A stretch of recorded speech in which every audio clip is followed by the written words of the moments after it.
కుసుమహర భక్తులందరికీ శ్రీదేవి నమస్కారాలు. హరనాథ మహాప్రభువు ఎవరు? ఎందుకు అవతరించారు? ఏం చెప్పారు? జనులందరినీ ఎలా తరింపజేశారు? హరనాథ మహాప్రభువు ఒక అపూర్వ కృపావతారం, ప్రేమావతారం. హరే నామ హరే నామ హరే నామైవ కేవలం కలౌ నాస్త్యేవ నాస్త్యేవ నాస్త్యేవ గతిరన్యథ అంటే ముమ్మారు నొక్కి చెప్పడం అంటారు చూడండి. నాస్తి నాస్తి నాస్తి అంటే వేరే లేదు, వేరే లేదు, వేరే గతి లేదు అని ముమ్మారు నొక్కి చెప్పారు. హరే నామం తప్ప, నామస్మరణ తప్ప వేరే గతి లేదు కలిలో, ఈ కలికాలంలో అని చెప్పారు కదా. కలిజీవులు తరించే మార్గం కేవలం భక్తి చేయడం ద్వారానే. కృతయుగంలో వేల వేల సంవత్సరాలు తపస్సులు చేసేవారు. త్రేతాయుగము, ద్వాపర యుగముల్లో యజ్ఞయాగాది క్రతువులు నిర్వహించేవారు. మరి కలియుగం వచ్చేటప్పటికి మానవులు వారికి అన్ని రకాలుగా చేసే శక్తి సామర్థ్యాలు వారికి లేవు.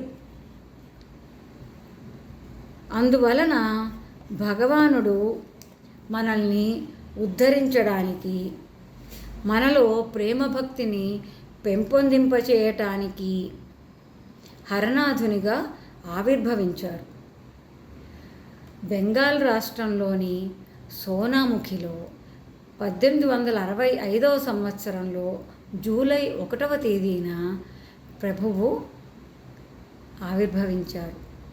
అయోనిజుడు ఆయన.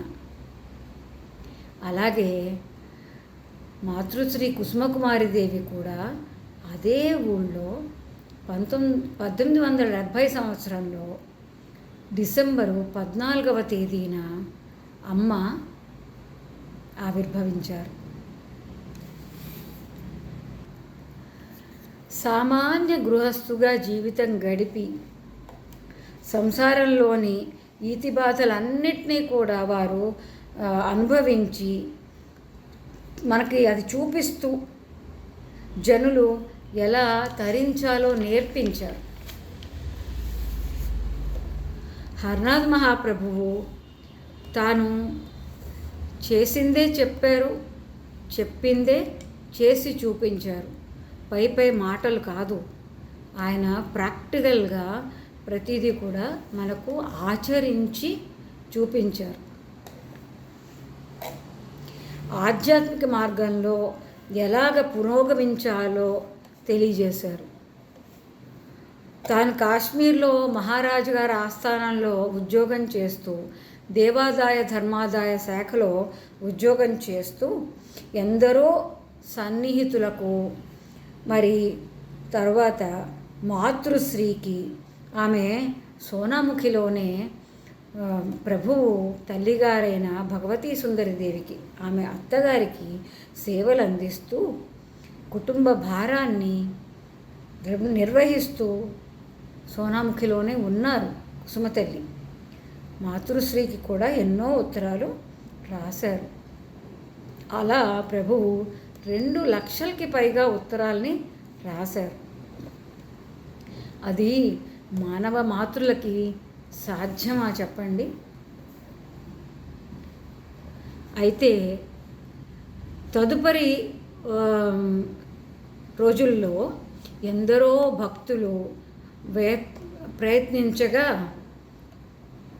కొన్ని లేఖల్ని ప్రోగు చేసి వాటిని ఆ లేఖల్ని అచ్చు వేశారు. పాగల్ హరనాథ్ పత్రావళి అను పేర ముద్రించారు. ఒరిజినల్గా అవి బెంగాలీ భాషలో ఉన్న తర్వాత ఆ లేఖల్ని ఇంగ్లీష్లోకి, ఆ పైన గుజరాతీ, తెలుగు భాషల్లోకి కూడా అనువదించి భక్తులకు అందించారు.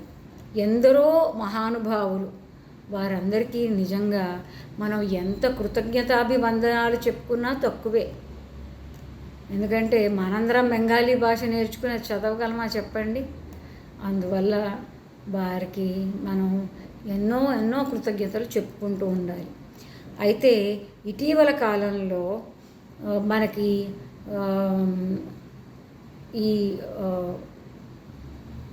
ఎలక్ట్రానిక్ మాధ్యమాలు ఎన్నో వచ్చేసాయి కదా, అలాగా యూట్యూబ్ మాధ్యమం ద్వారా కూడా ఆడియో, ఇంగ్లీషులో లేఖలు చదివిన ఆడియోసు, అలాగే తెలుగులో పాగల్ హర్నాథ్ పత్రావళి గోష్ఠి అని తెలుగులోను మనకి ప్రయత్నించారు మహానుభావులైన భక్తులు.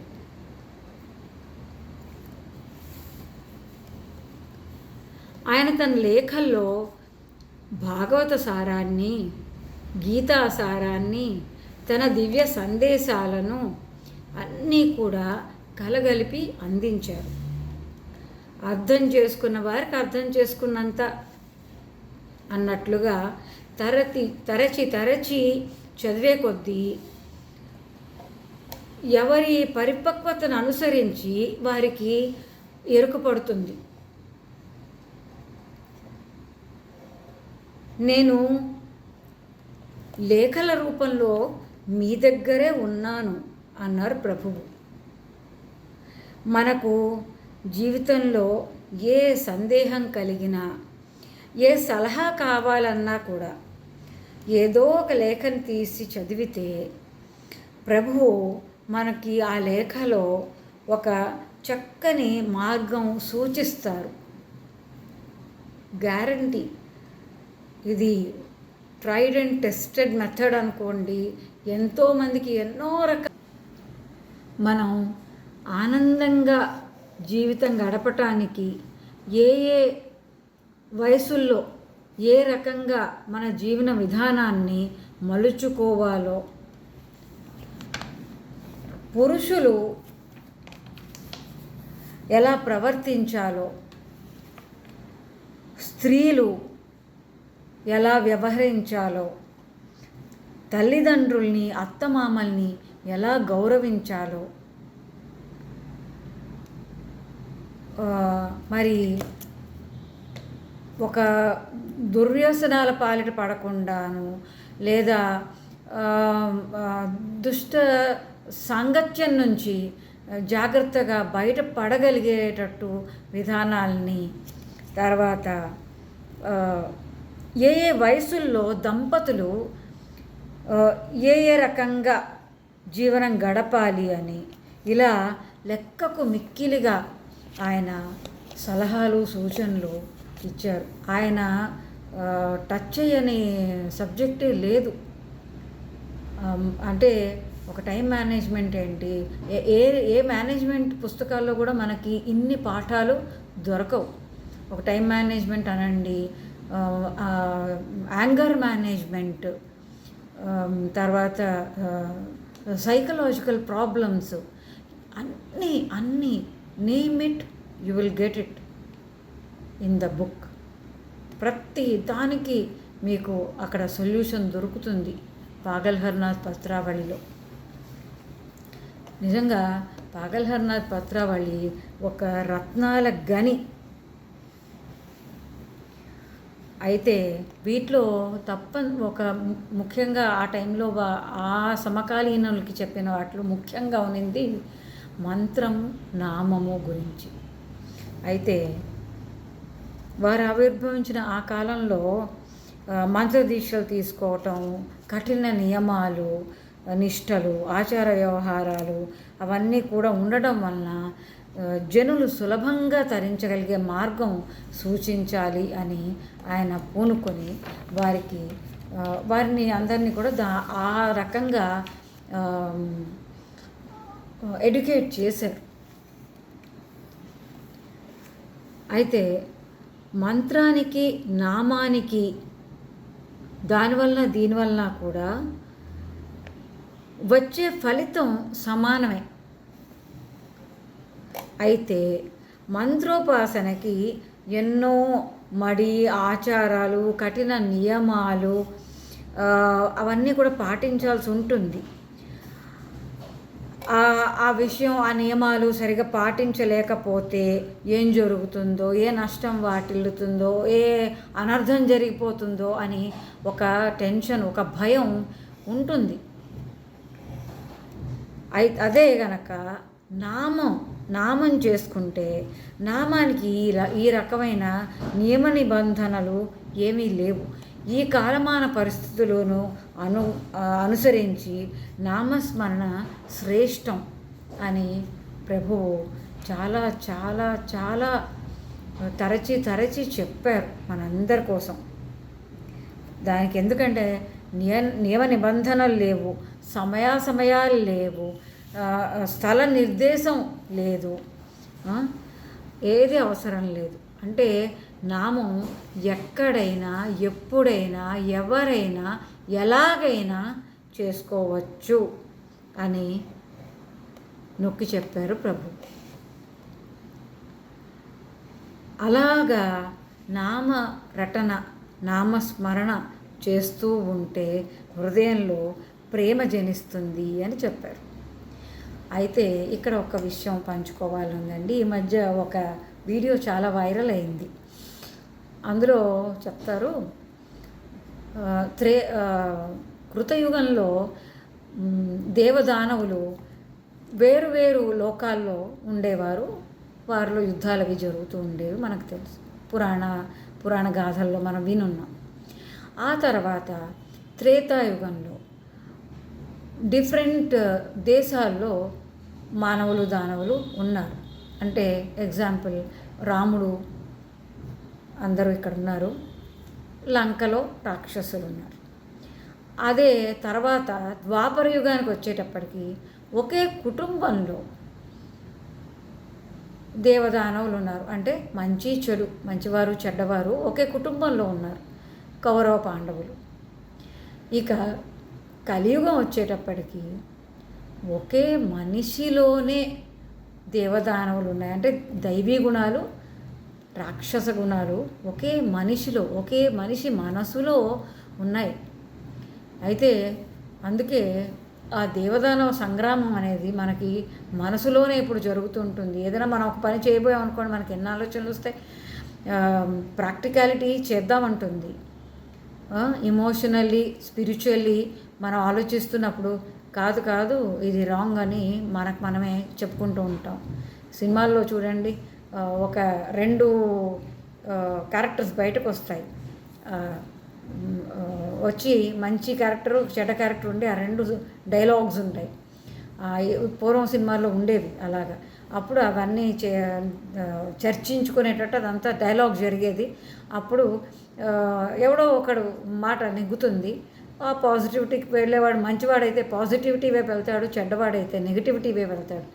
ఈ మధ్య సినిమాల్లో అలాంటి మానసిక సంఘర్షణ అనేది ఏ సినిమాలో నేనైతే ఈ మధ్యలో చూడలేదు. అంటే ఇప్పుడు ఇంకా సంఘర్షణలు అవసరం లేదు, చెడు వైపే వెళ్ళిపోతున్నారు అందరూ, గాడ్ నోస్. ఎనీవే, అయితే ఇక్కడ మనకి ఎలా అనిపిస్తుందంటే ప్రభువు చెప్పింది, మనసులోనే మన మనసు అనే సముద్రంలో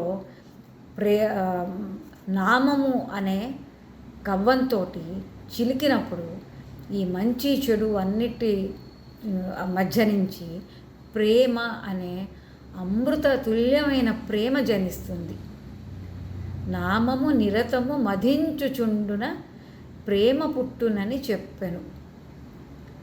సో ఆ మదనలో అమృతం వచ్చినట్టుగా అమృత తుల్యమైన ప్రేమ జనిస్తుంది.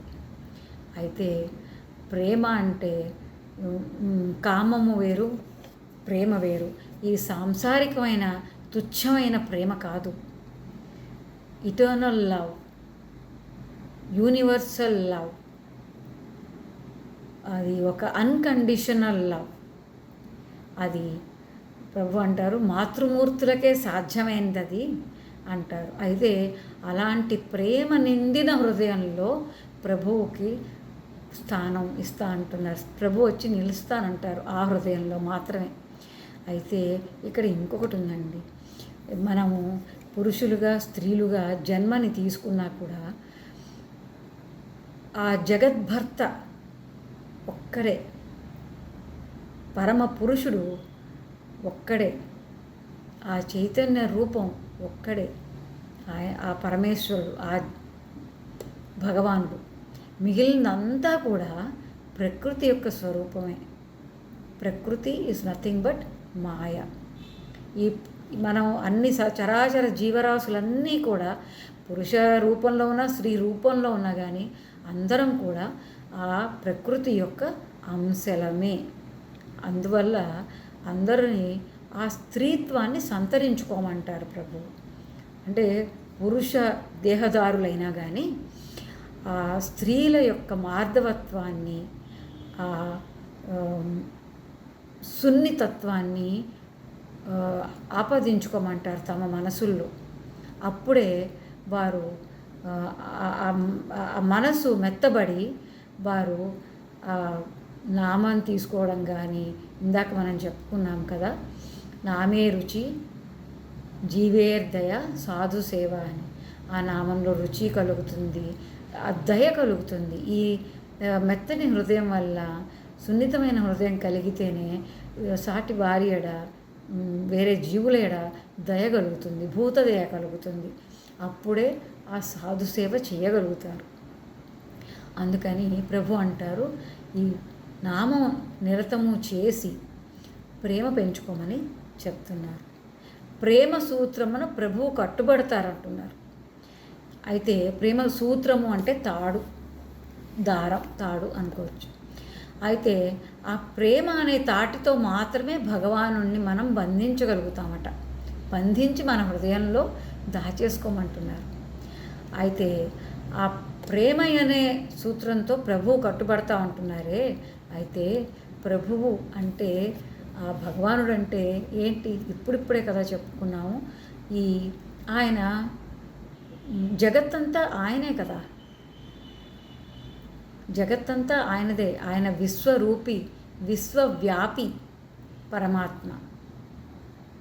అందువల్ల భగవానుణ్ణి కట్టుకోవడం అంటే ఈ విశ్వం అంతటికీ ఈ మాతృ ప్రేమను పంచగలగాలి.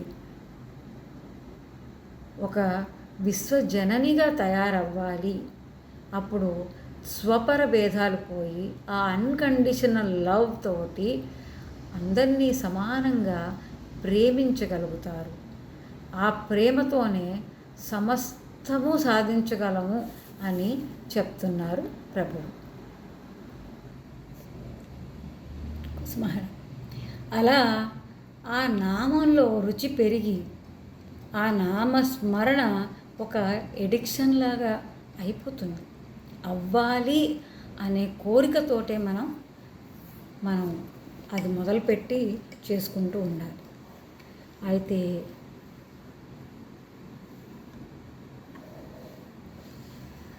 ఇక నామస్మరణ ఏ నామం చెయ్యాలి?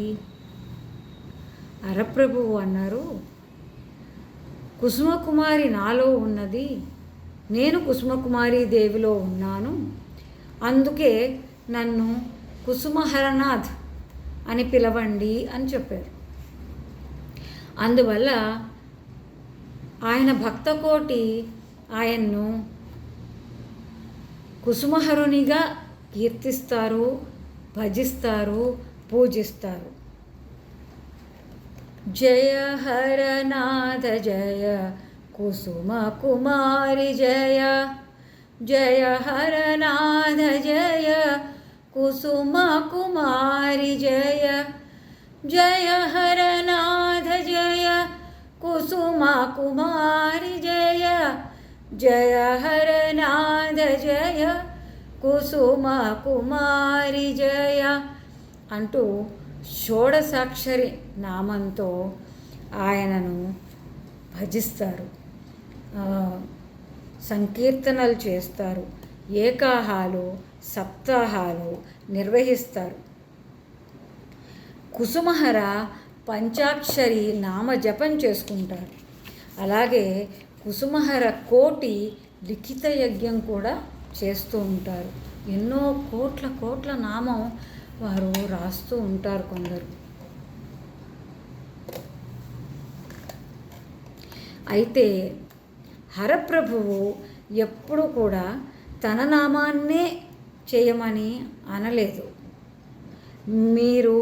మనం మన ప్రేమతో ఇష్టంతో మనం ఆయన నామాన్ని చేస్తున్నాం. ఆ నామము, ఆ నామ మహిమ, ఆ నామ రుచి కనుగొన్నాం కనుక మనం ఆయన నామాన్ని వీడడం లేదు.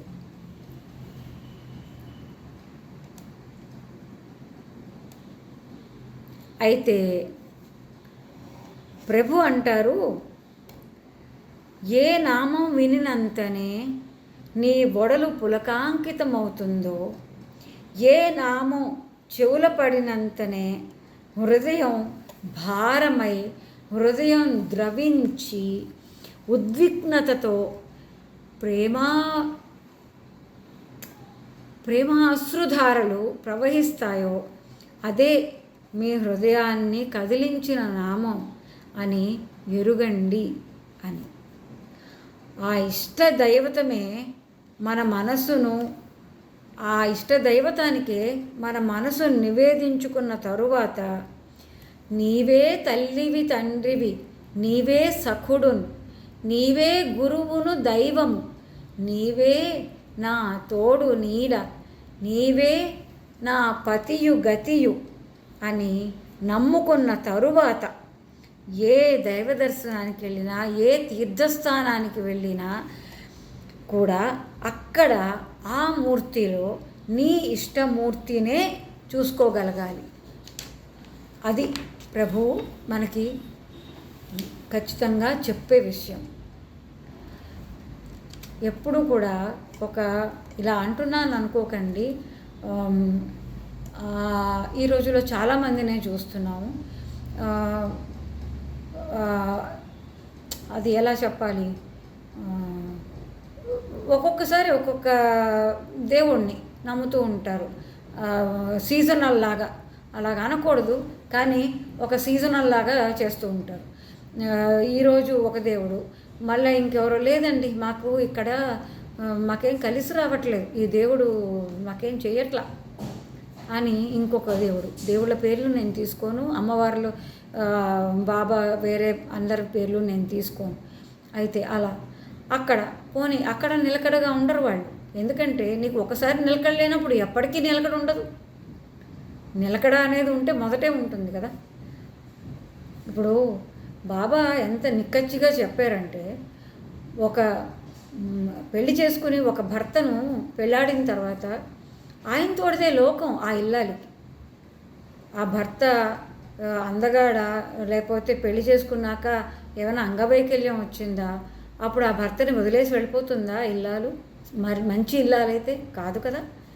అందువల్ల ఒక మంచి గృహిణి తన భర్తను అన్ని వేళలా సహధర్మచారిణిగా ఎలా అంటిపెట్టుకుని ఉంటుందో, అలాగే ఒక భగవానుణ్ణి నమ్ముకున్నాక ఆ దైవాన్ని, భర్త అంటే భరించేవాడు, అలాగే ఆ భగవానుడు కూడా భర్తయే కదా, మనల్ని భరిస్తాడు, మనల్ని అన్నిటిని పట్టించుకొని మనకు చూసుకుంటాడు. అలాగా ఆయన్ని నమ్మిన తర్వాత మరొక పక్కకి మనం చూడదంతే. ఒకవేళ వెళ్ళినా ఇప్పుడు మనం కూడా పక్కింటికి వెళ్తాం, అది పక్కింటికి వెళ్ళినప్పుడు అది ఫ్రెండ్లీ విజిటే కానీ అక్కడ వెళ్ళి ఉండిపోము, లేకపోతే వాళ్ళని తెచ్చి మా ఇంట్లో పెట్టుకోము కదా. అలాగా అంతవరకే ఉండాలి అది అని నా భావన.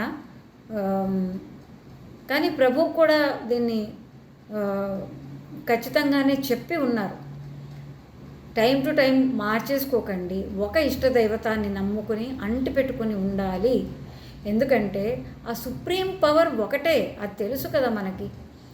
ఆ గోలోకనాథుడే ఇన్ని రూపాల్లో వచ్చారు, ఒక్కో రూపానికి ఒక్కో ప్రత్యేకత సంతరించారు. ఈయనకి ఈ పోర్ట్ఫోలియో, ఈయనకి ఈ పోర్ట్ఫోలియో అన్నట్టుగా పెట్టున్నారు. కానీ ఆ లోకాధినాథుడు ఒకడే. అందువల్ల ఒక్కొక్కసారి ఒక్కొక్కటి మారిపోతూ ఇంకొకరిని కించపరుస్తూ అలాగ మాత్రం ఉండకూడదు. ఎప్పుడూ ఈ మరొకటి ఫాలో చేస్తున్న వాళ్ళని మనం కించపరచకూడదు, చాలా తప్పు. మనం చేసేది మనం చేసుకోవాలి, అలాగే వాళ్ళు కూడా వాళ్ళు చేసేది వాళ్ళు చేసుకోవాలి. మనల్ని కించపరిస్తే మనం ఒప్పుకోకూడదు. మన స్టాండ్ మనం తీసుకొని గట్టిగా ఉండాలి.